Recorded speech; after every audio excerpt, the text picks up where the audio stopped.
Good morning, everyone, and thank you for joining us. I'm Wei from Homodeus Research, and today I'm joined by Teri Thomas, CEO of Mach7 Technologies, a global healthcare software company providing enterprise imaging solutions to hospitals and health systems around the world. Now, for those less familiar with the name, Mach7 develops the software infrastructure that lets clinicians securely access, share, and manage medical images from radiology to the emerging frontier of digital pathology across sprawling, fragmented healthcare IT environments. We think this is a genuinely interesting moment to be looking closely at this company, and here are my three key reasons. Firstly, the strategic reset. This is starting to show up in the numbers. Following a comprehensive operational overhaul, Mach7 has turned operating cash flow positive in second quarter and has sustained this into the third quarter, all while carrying zero debt and a healthy balance sheet. That's a meaningful difference, financial profile to where the company was 18 months ago. Secondly, we now have a proven turnaround and scale up leadership in the seat, thanks to Teri. So Teri stepped into this role mid-2025 with a background built exactly for this stage of Mach7's journey. She spent 20 years at Epic, the dominant US electronic health records company, joining it when it had under 100 employees and stayed through until it became a global healthcare IT powerhouse of over 10,000. This has given her a playbook for scaling the healthcare software business. And beyond that, she also did some work with Volpara Health Technologies, which was also previously ASX-listed VHT, leading a corporate turnaround focused on cost discipline and a sharper US commercial strategy. Thirdly, the macro backdrop. This is a tailwind, not a headwind. We've seen that enterprise imaging marketing is forecast to roughly double by 2030, and with the vast majority of hospitals now embedding AI into diagnostic workflows, Mach7's pushing into this AI-enabled imaging and digital pathology positions to ride the structural growth themes coming through. So, a company mid-transformation, I beg your pardon, under a CEO with a directly comparable track record of delivering exactly that kind of turnaround, sitting in front of a large structural market opportunity. With that, I'll hand it over to you, Teri, and we can dig into where things stand. Thanks. Excellent. What a great introduction. I feel like I'm done. But I'll take a few minutes for those who aren't real familiar with Mach7 and share a little bit more color to that excellent introduction. A few slides. First of all, as you mentioned, hospitals have an electronic medical record system that gathers together words and numbers. But pictures are far more complicated. They're much bigger files, they're harder to manage, there's a complex set of pixels and metadata. And so that is really the space that Mach7 thrives in. That's what we were founded in. Our goal is really to collect and organize all of the pictures that are increasingly important in telling the story of the patient. So from pixels to point of care, that's our focus as a company. Now, as you mentioned, there are a number of genuine tailwinds. The enterprise imaging market is large and it's growing larger. Roughly 2 billion today, projected to head towards 4 billion by 2030. The diagnostic modality associated with pictures is becoming more and more important, but at the same time, the people that interpret those pictures are getting scarcer and scarcer. So we've got a real pressurized workforce without enough radiologists, technologists, and all kinds of specialties associated with interpreting these complex pictures, together with what some customers have described to me have helped make some order out of our pile of spaghetti of imaging systems. And open APIs and EMR interoperability are becoming more and more important and expected. And those two first elements really tie together because people sometimes don't realize that a radiologist, for example, their life isn't just about how quickly can I bring up an image of a chest x-ray, but it's how quickly can I bring up the image of the chest x-ray and the ultrasound and the endoscopy and the CT or the MRI or any other number of pictures, even down to the point of pictures patients snap on their smartphones. So interoperability, data integration, and putting it all together in an organized way for users to be able to see it, but then organizations to be able to actually leverage that data for better insights about their patient populations, clinical trials and research, and even generating their own foundation models and own AI is a new area that we didn't even talk about 4 years ago. And then, of course, The other kind of negative part of AI is cybersecurity is becoming more and more of a critical area for healthcare organizations to focus on, especially in the United States. They're massive targets for cyber criminals, and security is in the top two, top three things that keep CEOs awake across our customer base. And then finally, and this is something I speak to also just looking at where our future's going and the resiliency that's necessary for our customers to ensure when they're caring for these patients that all of their images are available, whether they're in the cloud or having them on-prem. And there are good reasons to do both. And as some of our customers who wrote me little thank you notes when AWS was down and other cloud providers, which essentially are just data centers and other places, having a really strong hybrid environment that protects your ability to access those images whenever and wherever you need them at the lowest price point possible. These are industry trends that Mach7 is well leveraging for our future and our growth and underpinning our strategy. So how Mach7 does this, historically, we were founded with the vendor-neutral archive. That was what we were known for, the Mach7 VNA, being more vendor-neutral than a lot of archives out there because it's not an outgrowth of an existing PACS product. It's actually a way to pull together images from lots of different PACS systems and lots of different sources. And then we acquired Client Outlook, which provided an industry-leading enterprise diagnostic viewer that is incredibly fast. When you put eUnity and the VNA together, you have the building blocks for a good deconstructed PACS system, the ability to organize images and access images, but our customers want and need more than that. And so last year we announced Flamingo Architecture. We signed our first customer for our first Flamingo module back in last year, fiscal year 26 quarter two, and that customer is now live.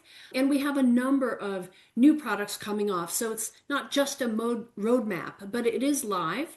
And we are validating additional modules with key early adopter customers right now, expecting a growth of the Flamingo product line throughout fiscal year 27.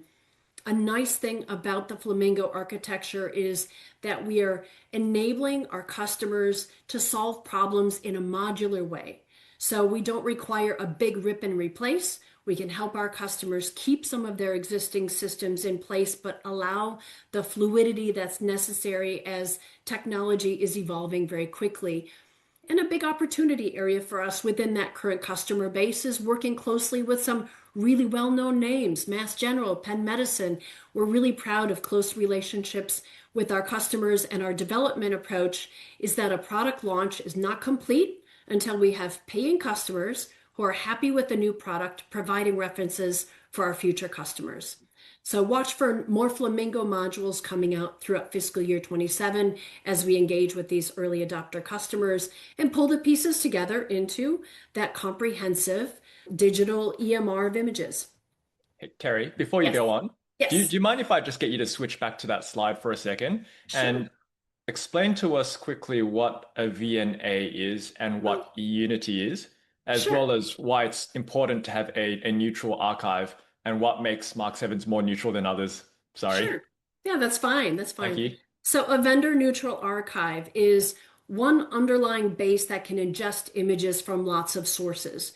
And I've actually visited over a dozen of our customers and spoken with dozens of customers about their use cases. And the key thing is that you've got sometimes hundreds of different systems that generate images. And many of them, in fact, most of them have, here's where the image goes, here's how you view the image, and it works for this specialty. Maybe endoscopy, maybe CT, maybe radiology, but it could be dentistry, ophthalmology. There are lots of different sources of images. And some vendors will say they have a vendor neutral archive, but really it's an archive of the images that come from their hardware. So maybe they're Philips or they're EGVA, and they generate a number of images from different sources. But the difference between what we do and some of the others is that we are truly vendor neutral. We will take any types of images from any sources and put it into one comprehensive foundation, which then we can layer on things like our first Flamingo module that enables orchestration of those to figure out when someone's looking at one type of image from one source? Is there another type of image from a different source that might make that patient's picture more evident, provide additional insights? Where should things be stored? Formalizing, wrapping them in DICOM, and managing the metadata associated with each of these images so that you can provide the most comprehensive view of that patient's full imaging story. So we store it in the vendor neutral archive, but the eUnity Enterprise Diagnostic Viewer allows a user to use one viewer to access a number of different types of images. And it's somewhat sensitive to, well, what are the needs of this user?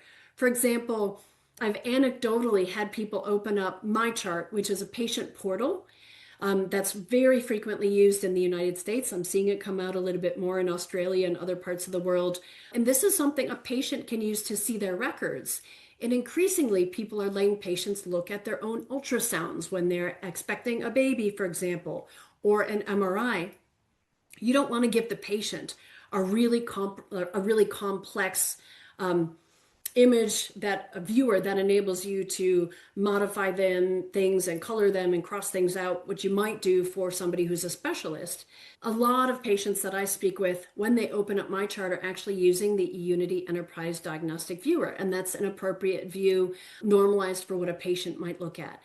Similarly, if a surgeon wants to see images that come from cardiology or ophthalmology, they can open the Enterprise Diagnostic Viewer eUnity and see this all in one place. And the cool thing about it is it doesn't require you to load specialized software on your device like most of the specialist viewers do.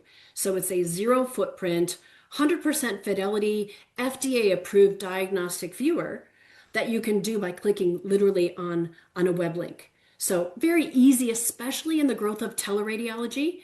People are reading images from all kinds of places, home, the beach, and they use our viewer for that, and it's quick.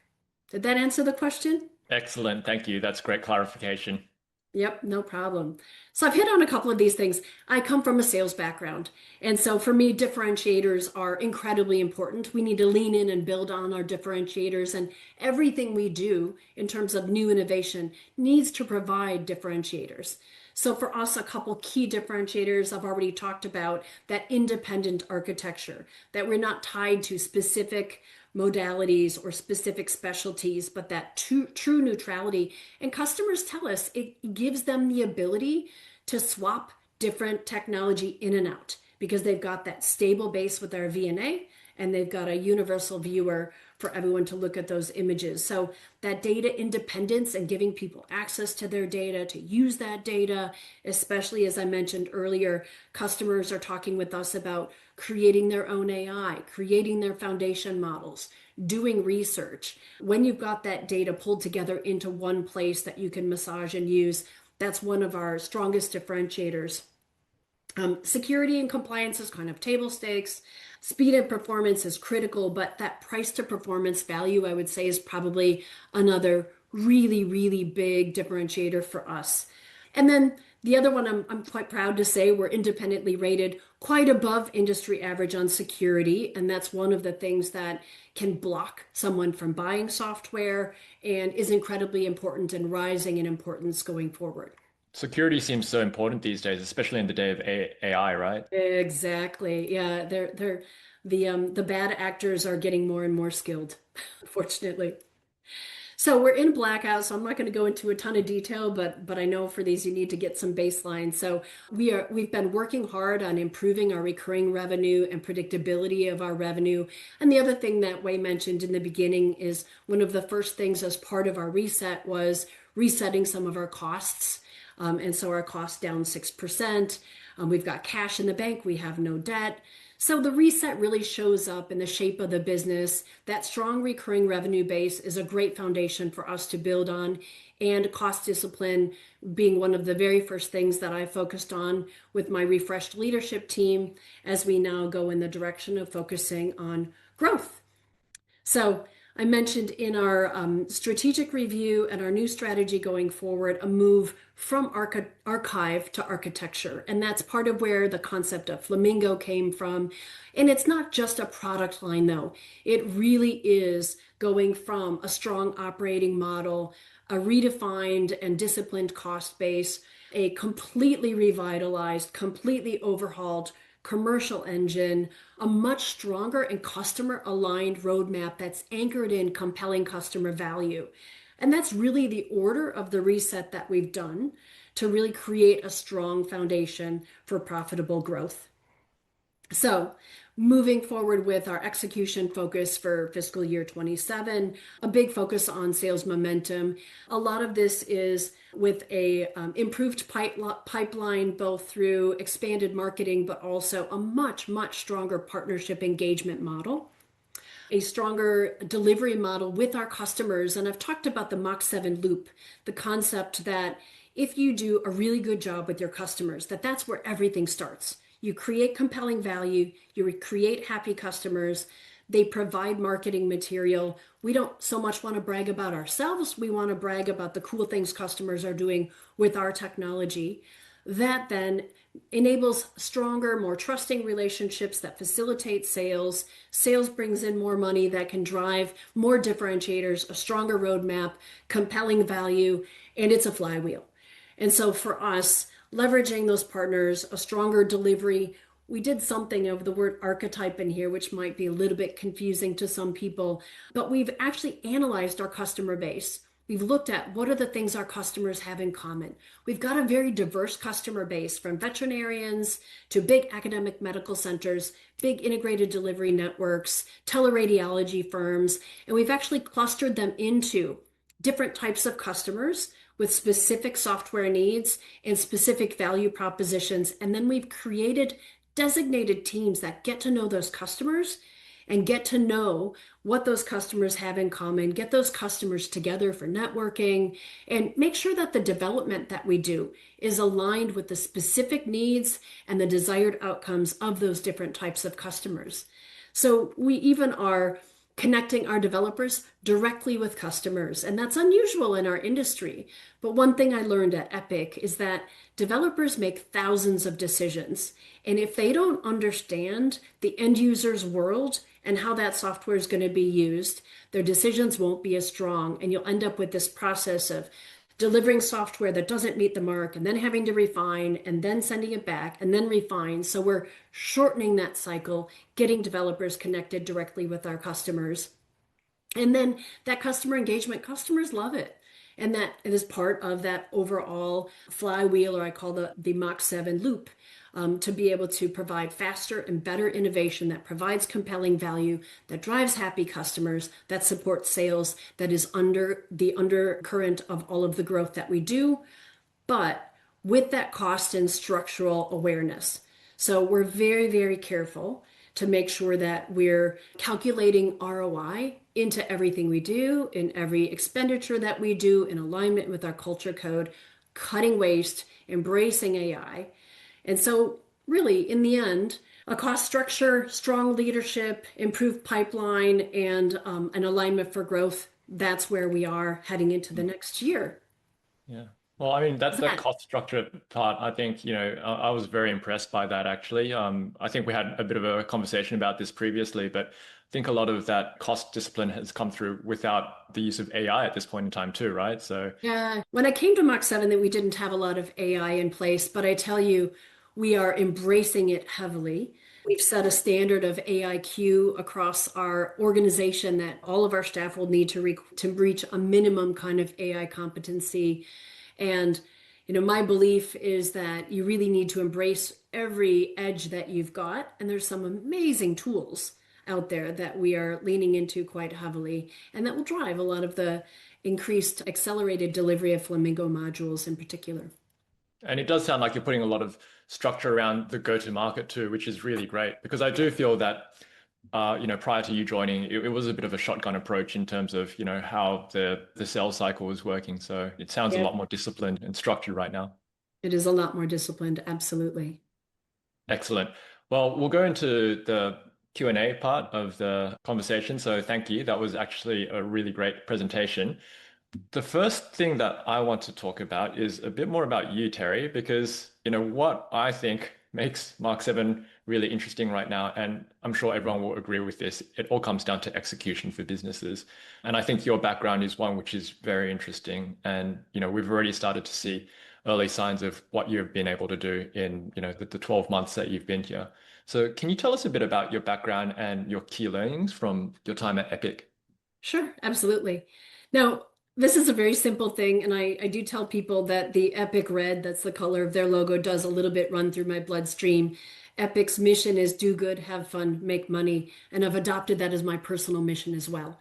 So I've spent my career at that intersection of healthcare and software, and that connection with the patient at the end of the workflow is part of my do good part. Now, I like to have fun because we don't, we spend so much time at work. We really ought to enjoy what we do and enjoy each other. But then the make money part also is about discipline. I did go back mid-career. I trained as a nurse because I really wanted to understand the reality of the patient and the clinicians on the front line firsthand and not just focus on the software around it.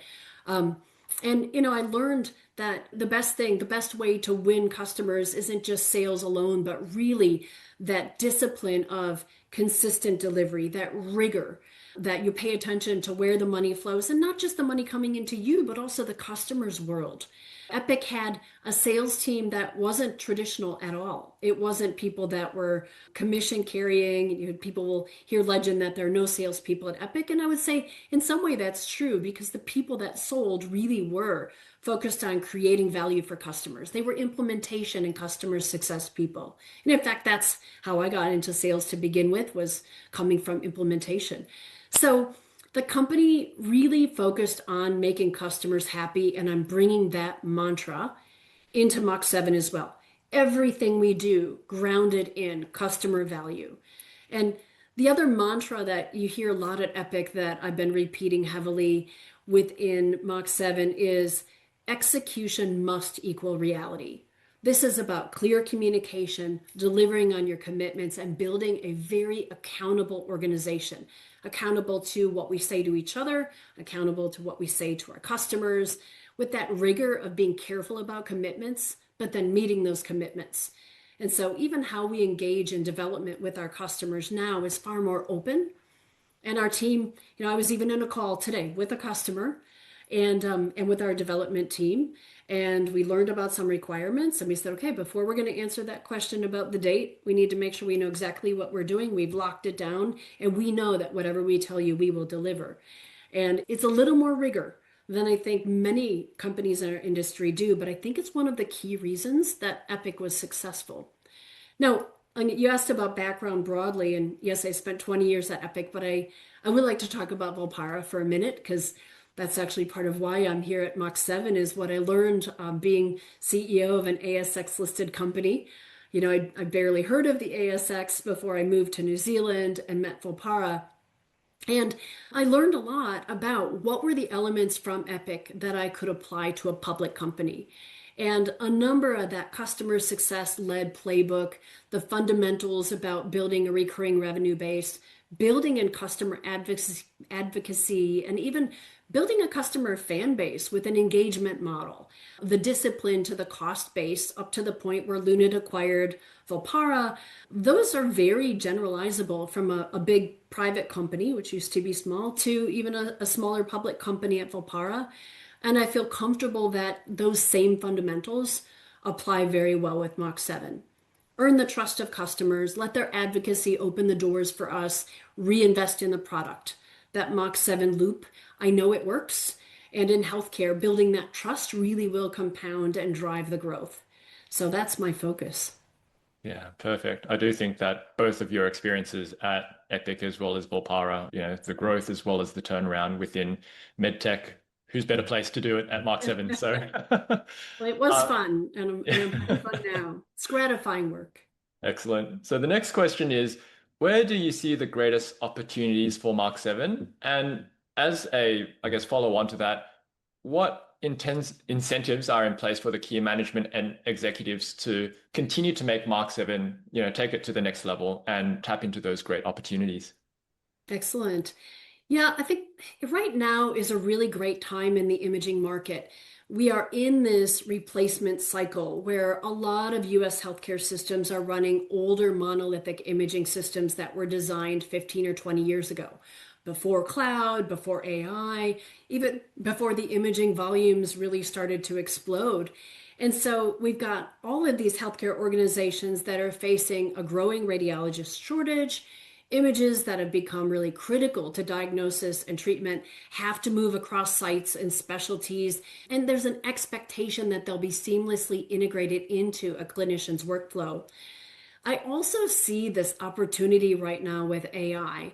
The AI tools really demand some clean and trustworthy, accessible data, and the old architecture really struggles with that.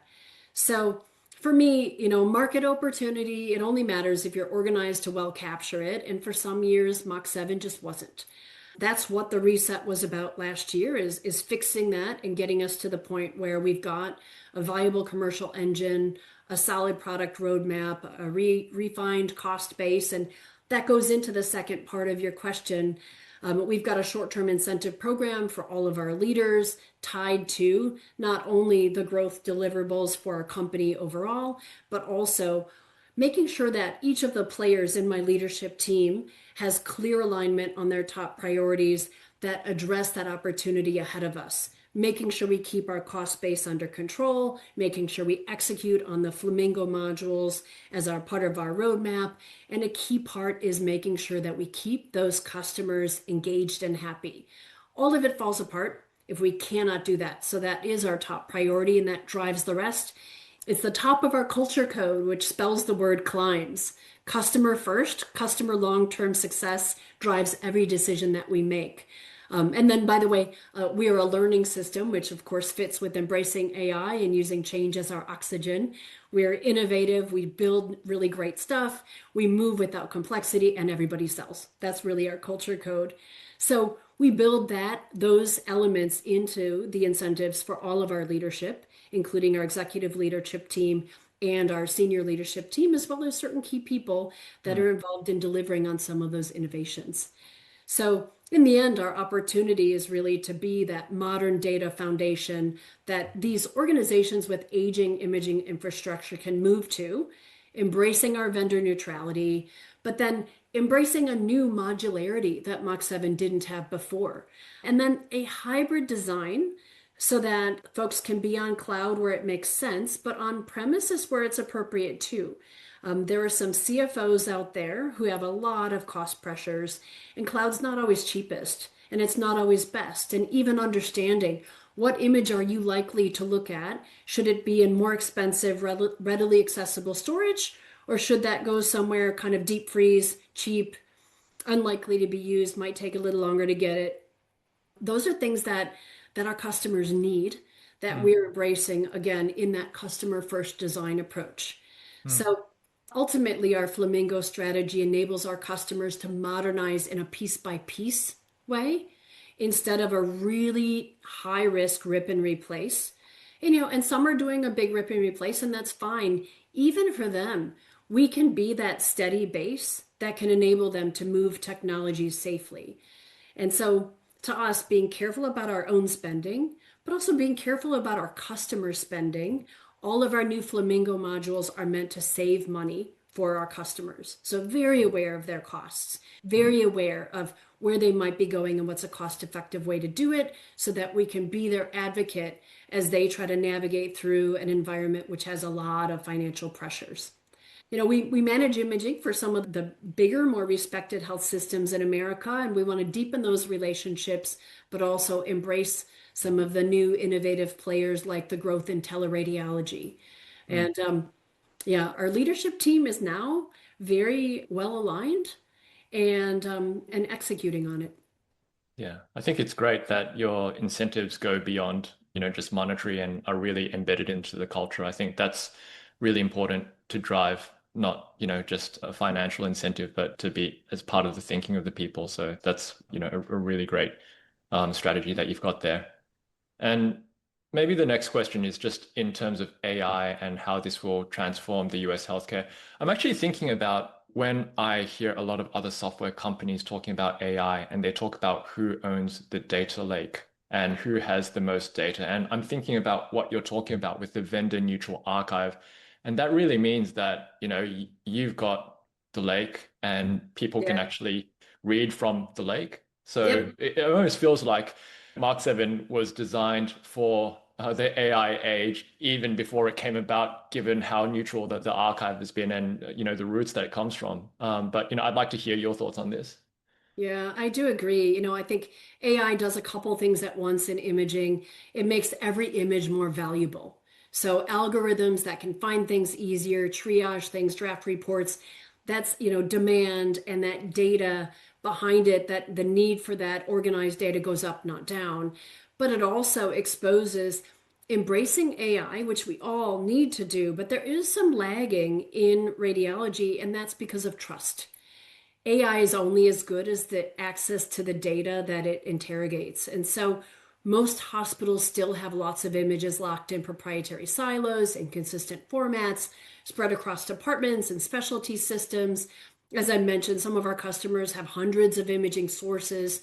So before AI can transform the care at scale for an end user, healthcare really has to solve a basically data plumbing problem, and that's what a VNA is meant for, especially a true vendor neutral archive versus just a place to put a specialty system data in another redundant place.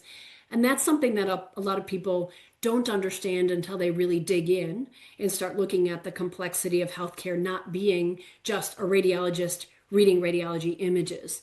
You've got teams of people that are involved in care and they demand and expect access to all kinds of data. And it's the other thing that's funny though is big picture. When I sat back, even deciding should I take the job with Mach7, I was familiar with ChatGPT. I worked as chief commercial officer for Lunit, which is an AI diagnostics company. So I was coming from the world of AI. AI was a day-to-day thing that I considered quite regularly. What's the impact on the world?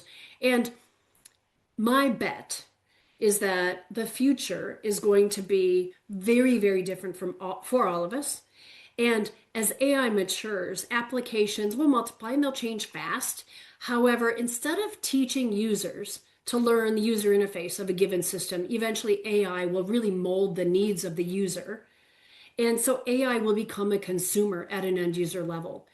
And that really, is a great foundation for a company like Mach7, and it's part of what attracted me to Mach7, is that durable strategic position, that layer that every application will rely on that can retrieve, organize, and serve up the data will become more important than a user interface that a given specialty application is working hard to create. So to me, I'm thinking about where our industry will be in 5 or 10 years and us being the EMR of images and gathering all of the data that we can positions us to be able to actually surpass a number of those systems that have really elegant user interfaces that I think in the future will become, in some cases, irrelevant. It's interesting now too that we are seeing a lot more of these algorithms being approved by the FDA, and I think that's really when we start to see the culmination of AI becoming a lot more important in real use cases in diagnostic imaging as opposed to just a nice to have theoretical on a look forward basis. So Yep. yeah. Yep. It's huge. Last I checked, I haven't checked lately, but it was over 1,500 algorithms for AI diagnosis in imaging alone Mm. were FDA approved. There's another fascinating thing that I don't know if people know in Australia, but that the process to get FDA approved and our viewer, our diagnostic viewer is FDA approved. So, there's quite a barrier of entry. There's quite a moat there. It's not easy. It's expensive. There is a way to be able to create AI without having to go through that whole FDA process. And that's if a large healthcare organization wants to create their own foundation models and generate their own AI for their own use, they can actually do that without having to go through the whole FDA process. And I learned at Lunit that the quality of the AI is directly related to the source data that it's created on. So, for example, in Korea, in mammography, Korean women tend to have smaller, dense breasts than women in Chicago. And so, a customer that's buying AI that was created in Asia might not apply as well to a population that has a higher BMI and a fundamentally different genetic base. So, when you look at that trust issue in AI, if we can enable Mach7, our large healthcare organizations to organize and access their own data to create their own foundation models and their own AI, it may be that is a way for them to get past that trust point and comfortable with broader use of AI. Because currently there's a ton of AI, but it's actually still not massive use in the United States healthcare industry, somewhat due to the FDA hurdle and the costs associated with it, but also somewhat due to that trust issue and the fear that if somebody uses AI and it's not trained properly, or it's providing insights that aren't valid, that could expose litigation exposure, malpractice worries, or even simply slowing people down with having them have to chase things that aren't necessarily valid. So I think in the future, there will be some other interesting avenues to embrace the technology, and we're positioning ourselves to provide the access to that. That sounds like an amazing opportunity. I mean, some of the AI companies that I've spoken to, you've mentioned the geographical, the background of the or ethnicity of the patients, but also even down to the level of the different machines that they're using can Yeah. produce different signals. So, I was surprised. I went to a presentation that they showed mammograms, and it was the very same raw data processed by 8 different generations of the same GE equipment. And so they not only have the equipment that actually does the mammogram, but they also have a processing layer that tries to kind of highlight things and show different contrasts, like your camera when you're adjusting the settings, and looked like different breasts. And yet it was the same underlying raw data. You have to go through an FDA process for every one of those little tweaks. So it's very difficult. It's very expensive. And we're in an industry that still doesn't want to pay much for AI. And yet, of course, we all know that GPUs are expensive, NVIDIA's killing it. There's going to have to be some shifts to deal with the demographic pressures, how to use the technology. And again, it keeps coming down to trust and cost. So we're well positioned to help smooth our customers through into a good strategy in the future. But we're early. There's yeah. still a lot of work to do. Yeah, I mean, I guess AI can be a huge rabbit hole and could probably go on for hours on it. So, It's true. I guess in short, it does sound like a huge opportunity for you, especially with that VNA. Last question from my side is, what are your strategic priorities as we go into FY27? Yep. So you'll appreciate I'm in blackout ahead of our full year results, so I'll keep it at a general strategy level. But we really have 3 main priorities. One, as we come out of the reset year, shifting our focus to growth. Fiscal year 26 was a heavy transition year, a deliberate shift away from more lumpy capital deals towards a recurring revenue base, improving our processes, our underlying technology, customer-centric execution model, embracing AI internally in our own AIQ, looking carefully at the systems and ways of working to make sure that we've got a really strong AI strategy and teams to provide a really strong foundation for our future growth. So the reset addressed a lot. We fundamentally rebuilt a lot of the company from the inside out. And so now we're very focused on building our pipeline. We're expanding our marketing. We're doing some new brand updates, a big investment in our partnerships and using those partnerships to increase the pipeline as well.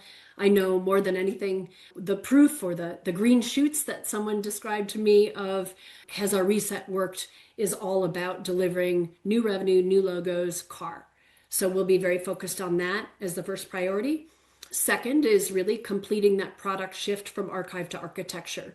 So shifting from being known as the VNA vendor, which is kind of a big project, big system, and a really beautiful, lightweight, quick viewer, to a modular imaging platform that health systems can build on, that's sold through this customer success-led motion where we have happy customers being our best salespeople. So getting that area going forward and really changing how people see us in the industry.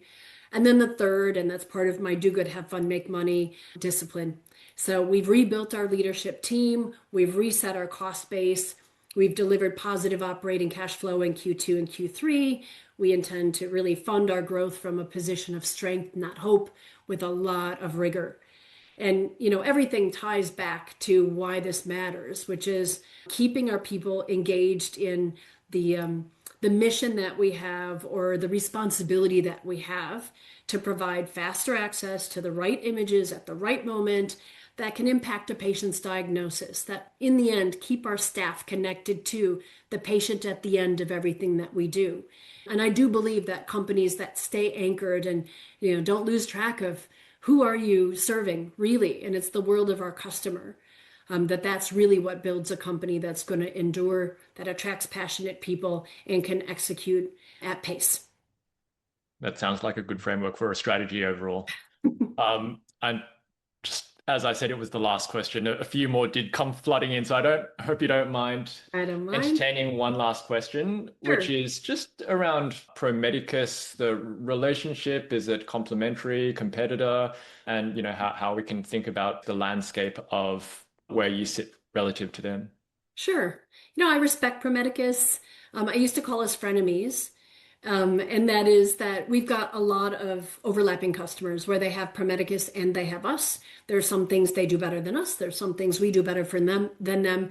I'll tell you though, they were very well organized to capture that market opportunity, and they executed far better than Mach7 did in the past. Hats off to ProMedicus. Their product was strong commercial engine, good pricing discipline, good delivery model, their focus on implementation. And I think Mach7 just simply didn't execute at the level that they did. And we've spent a lot of this reset year fixing a number of those things, rebuilding our sales organizations, building a partner program, getting more of discipline with our pipeline. Even the modular product is a very different approach to ProMedicus. They're kind of rip and replace, go in big, very big projects. They control it pretty end to end. We're not going to compete with them on their ground. We are happy to come in and give people an affordable entry point. Those that can't afford ProMedicus can afford us. But in the end, if you step back, their growth trajectory and their pure products are not terribly different from Mach7. They've got a great fast viewer, so do we. They've got a really nice PACS offering, and they've got some more specialty depth than us, but we've got more broad data discipline, data depth. We can pull things in from sources that people wouldn't bother putting into ProMedicus. So we each come at it from a different perspective. They focus on delighting the radiologist. We're very focused on comprehensive data ingestion. And so therefore, they can keep delighting the radiologist within our customer base. But we're going to pick up the ophthalmologist, the dentist, endoscopy, EMR integration. We're going to focus on the world that's much broader than the piece that does ProMedicus. At some point, though, I respect them, and I expect that you'll see some success from us that I follow them carefully. And again, I like to learn from them. They're a great company.